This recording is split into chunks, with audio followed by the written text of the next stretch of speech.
right, we're ready to go here. This is Kareena Maxwell of Maxwell Media. We have with us today Pete Morris, and Pete Morris lives here in Concho. He works at the Concho Elementary School, and on his lap is his son, Benjamin. So we planned this interview earlier, about 2 weeks ago, and here he is. He couldn't get out the door without taking one of his beautiful children with him. And I have to say, this is this is very cool stuff, because this is real life, folks. Okay, we are speaking with Mr. Morris today, or we'll call him Pete, because he's a fully functioning adult, and I don't know how to say this, and I don't want to come across as insensitive, but Pete is in the autism spectrum disorder. But I'm going to back up. I'm not even going to say disorder, because it's not a disorder. It's just your brain working a little bit different. A little bit different. And so then we also have to think about, if we say something's different, then we have to have a model of what is not different. And I don't think we have that. So you're on the spectrum. Mm-hmm. And how did I find that out? Because you were walking past the house one day and you said, I'm a little bit autistic. And I was like, oh gosh, we have to talk to you. The Concho Voice, Maxwell Media, Kareena Maxwell, all the above. We have to find out more about that, because you shared it.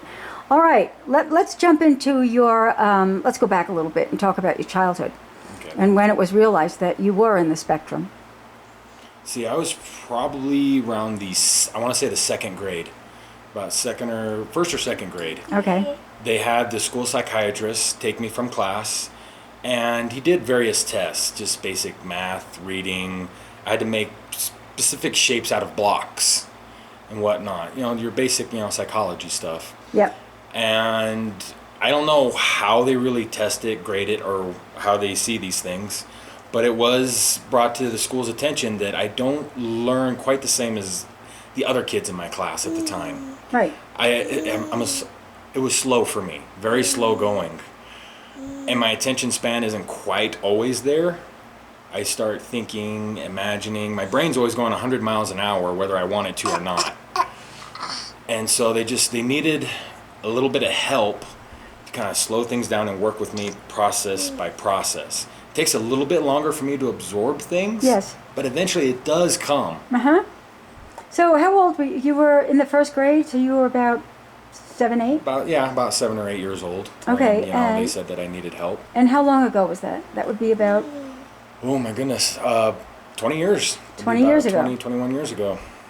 Okay. So, so when you were playing with other children at the time, was there anything that was uncomfortable for you? Did you notice anything? At first I didn't. I didn't really notice anything, except that, like say if there was like those little math deals where someone had to hurry up and call out an answer, I would always take longer, so everyone else was always raising their hands, and I noticed that I wasn't raising my hand as quickly as everyone else. When people were doing their writing or reading, I noticed I couldn't keep up with the kids. Yeah. I just figured that, I was just a little bit not quite as smart as some of the other kids. That was the way I saw it when I was younger. Aside from that, I didn't really notice too much different from me than them. You had friendships, you had oh yeah, maybe a best friend by the time you were 10? Yeah. And you played sports early on? Mm-hmm. So it was the academics, that's where it showed for you. Were there any special talents that you had that also surfaced during those years? Mostly, I would say a kind of a creativity, an imaginative creativity. I was always good at telling just stories. I could always make something up at the top of my head. And one thing that's always set me just a little bit more apart from everyone else to this day, yeah, I kind of decided to bring an example with me, is that I always carry around knickknacks, say pens. Because now this is something I don't really tell people because I've always been embarrassed. I've always been a little embarrassed about this. I don't really see these as pens. I mean, like this, I could almost see it as like a character that I would make. Someone, say, with red hair, maybe slitted eyes, something unique and special about them. And that's how I would see all of these. So what's happening? That's how I would make my stories, and I have these all over my desk. They're little knickknacks, but I see them almost as people and characters, each one with their own personality, their own traits to behold. So how come you're willing to share that now? I don't think it's something to be ashamed of anymore. And maybe some people should know. Yeah. And for all I know, there are other people who have like little different quirks that maybe they're also ashamed of or afraid to really say. Uh-huh. Of course, my mom, my dad, my brother and sister have always known about this. At one point, I decided to tell one of my dearest best friends. His name's Patrick Chesbro. I love him as if he was my own brother. I told him about it, and I was afraid that he might see me different, but he didn't. He said that I had a unique way of seeing the world. Right. And he really liked that. And, he and I, we'd watch anime, play video games, and all this other stuff. And I would have these with me, and sometimes I would almost see them as a character in the game itself. And I know that kind of sets me apart a little bit, and to this very day, I still do this. In fact, sometimes you'll even see me with a couple of these pens in my shirt now. Because sometimes if I'm feeling really worked up, or if something kind of throws me off, I'll usually have one of my pens, and I'll start, in my mind, telling myself a story to kind of get myself centered again. That's very interesting. I've never heard of that, and I really appreciate your sharing that. And that's sometimes some of the children at the school, they have these little things, stress relievers, for different reasons, like a squeegee ball or something. Right. You might have seen them, the kids in the school. Oh yeah. That's very intriguing. And so, is there anybody else in your family in the spectrum, or it's just you? That we know of. That my mother, maybe. They didn't really know a whole lot about testing them back then. That's right. So my mother, possibly. Okay. And you can certainly spot that. Sometimes I can see if a person or a child sees things just a little bit different than the way everyone else does. They might see the world as a plain, straight line, black and white, this is it and that's that. But I can tell when other kids see it as something else. They look at the world in a way most people don't think about looking at it. That's where your different ideas come from. It's that imagination. There's an unspoken world inside your mind. Some can see it, some kind of ignore it. So and also you have them lined up, I noticed. Yeah. Like they're balanced out somehow, like two together. I always pair them up in certain ways. Yeah. Because to me, I've always found that, if a person was by themselves all the time, it would be very lonely.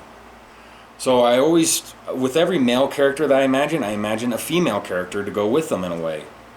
Okay. But I just need a way to differentiate, so I always make them just a tad smaller, because for the most part, there's usually a height difference ratio between most men and women. Sometimes I do have something a little bit bigger, but for the most part, I always see them just a little bit differently. And I do have like a bunch of other stuff over at my house, but I decided to grab these ones that were at the top of my desk. I'm so glad you did. That is really intriguing. I mean, like this character, I could see him wearing, say, military boots with the khakis that are the military jeans that they wear, and just that uniqueness about him. I can see him, say, with long hair to about his shoulders, a little bit darker skinned, very agile with his legs. These are just things that, for whatever reason, I don't know why, I pick this up and that's what I see. I start to imagine it. I start to see it. Sometimes I'll even write about it. I love that. So, and my wife, I love her so much. She's very encouraging about it. She says, go ahead, write it out, type it out, get it out there. Yeah, the Contra Voice will publish you. I promise. I'll pay you. But yeah, these are things that I've done since I was a little kid. And it's always kept me anchored. And it seems it keeps my mind from going too fast and too far. 1, 2, 3, you have 5 of them, like a hand, like 5 fingers. Do you see them as any other way other than physically? Because you mentioned how you see them physically. Are there any characteristics about somebody being hurt or somebody being rescued or somebody ages? I usually try and give them unique personality types. Okay, there you go. Yeah. Once I've imagined that character in my mind, I start working, well, what would their personality be? Who would they be? And then because I love history, I usually set most of them back to, say, around Middle Ages, or somewhere just before the industrial era, or maybe Western at times. Yeah. Because I always find those to be very fun ages, and I'm a huge history buff, so I was thinking about, okay, what would they be in history? And then I've always enjoyed fantasy. So fantasy has always been one of my favorite genres. And so I imagine, what kind of special abilities would they have? Just, step a little bit beyond what we're normally capable of. Or some of them are just regular people. It really depends. I don't know what decides it, but whenever I look at something, hold it, feel it, my mind starts to work. And I can almost start working out personalities. I can work out how they would look. And it just keeps going from there. There you go. Oh, he loves that. He recognizes that real fast. Yes, you do. So let's think, you said you're going back to school before, Yeah. and you're majoring in IT and tech stuff. And you're good at that? Yeah, actually. I've always been able to kind of pick up a little bit easier on that kind of stuff. Now, granted, it's hard for me to do like what people would call like mental calculation. Even basic math, I can't do mentally at all. My mind is always working so hard and so fast that I confuse myself. I'll switch numbers or I'll forget a step or something. So no matter what, I always have to at least have it written down so I can see it. If I can't see it, I have to do it mentally. It just kind of gets jumbled up. But you, but that has to work. that has to work for you. I mean, you then would come up with, or you probably do come up with other systems to accommodate that, to fill in those gaps. Right, and I've always had to take, a little bit more extensive notes than There you most go. people. There you go. Or That's find a right. way to record it. That's right. Or I go over material repeatedly, because sometimes even a book, I've read an entire page, but it hasn't quite clicked yet. So I'll go back, I'll try and slow myself down. It's like, okay, I remember this word, I remember them using that, and then I'll just reread it. And it's like, okay, now I'm starting to understand this. So sometimes I have to go over material 2, maybe 3 times before it's like, okay, now I understand what they're talking about. Okay. So I've learned how to compensate. Yes. I know what I need to do to keep up with everyone else. Yes, but sometimes you're ahead of us. I've never really thought about that before. Oh yeah. Sometimes you're ahead of us because your mind is more expansive. So, And just through the sample there, you're looking at possibilities instead of what is. so I've always been kind of good at thinking quick on my feet. So. Yeah, see that? Okay, let's jump into a little bit more. I'm going to say to those who haven't been to the school or heard you speak that you are an exquisite, you could hear it in his voice, folks, whoever's going to listen to this, you can hear it in the way Pete speaks. And you have an incredible announcer man kind of voice. He's the announcer man. And I would like to see you do more of that. And maybe somehow you can integrate the tech with your ability, almost like an actor or an MC guy. You got that. I used to pretend a lot as a child. Yes. There were things where I didn't have a whole lot of friends growing up. Okay. And then around the neighborhood I was in, there just weren't a lot of kids around to play with. For the most part, it was me, 4 years under me, my younger sister, and then 8 years under me was my younger brother. So sometimes we'd do our own thing, or sometimes we would just play together, and the best thing we had was our imagination. And so sometimes, say my sister and I were spending the night at my grandmother's. She had a special guest room that we would stay in that had a TV in it. And just for fun, I used to pretend I had my own Saturday morning show. And I would get like, say, 4 or 5 videos that had the same kind of theme. And I would go from there, and my sister and I would have a good time just going from there. And so show me the Saturday morning show. Go ahead, show me. Let's see. So I say, welcome to, the Peter Morris Saturday morning show, and let's say Halloween. Today is our Halloween spectacular, and we have a great lineup of different movies right here. We have, the Halloween tree. We have Alvin and Chipmunks Meet the Wolfman. We have, I would just, like, a list about 4 or 5 good, like, Halloween-themed movies.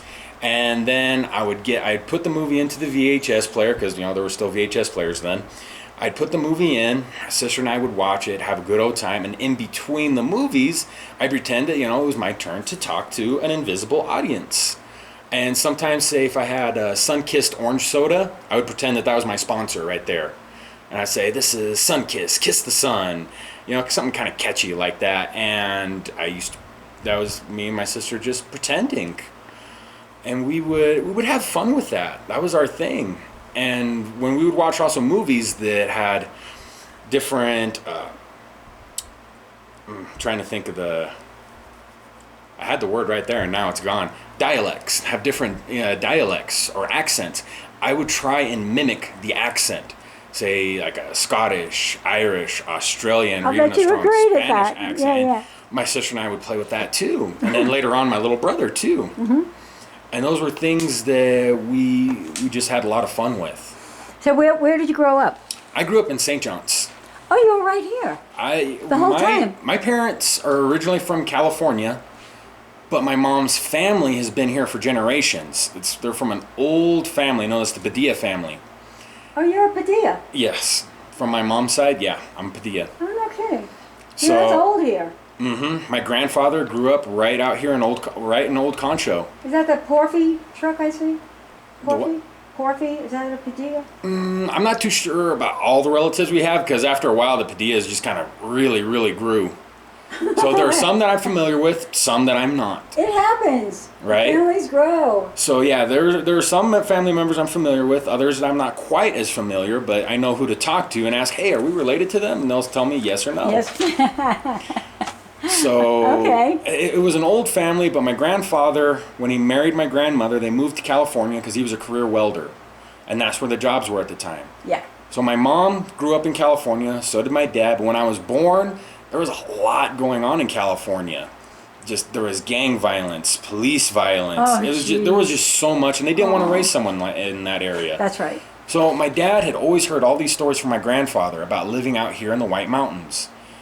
And he asked my mom, like, do we want to try something new? Do we want to try to raise our kids in the country instead, somewhere peaceful where we don't always have to worry about drive-bys, where That's right. our son and future kids can just walk down the street without having to worry to be snatched away.